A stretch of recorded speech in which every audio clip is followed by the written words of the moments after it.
Ayan na nga sinasabi, hindi ko pala akalain na ganito ko pala siya marireceive. May note pa sila na talagang we value our customer at ingatan yung parcel.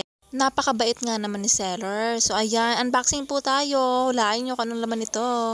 At super safety nga naman guys, hindi talaga siya mauuntog sa biyahe kasi makapal yung bubble wrap niya. Ayan, so super dehirap na ang person magbukas.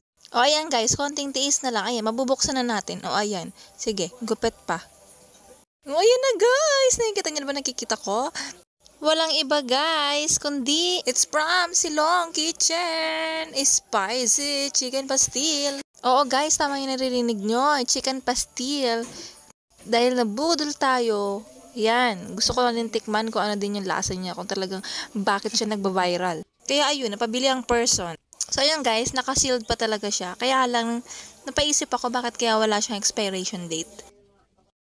Ayun guys, di na ako makapaghintay. Tikman na natin tong chicken pastil from Silong Kitchen. Spicy nga ba talaga siya? Ito na guys, the moment of truth. Nag-ingay na guys yung pusa namin. Grabe, pati tong chicken pastil na amoy niya. Gusto niya din pata nito. Bango guys yung amoy niya. Kumuha nga muna ako ng konti para matry natin yung lasa. So ayun na. Masarap siya guys. Ano siya, hindi siya dry. Oily siya. Tsaka tingin ko naman sa kanya, hindi siya madaling masira kapag nasa bote kasi oily yung pagkaluto sa kanya. And yung maganda pa dito kasi no preservative added dito. Mga B, 100% chicken siya, walang halong keme-keme.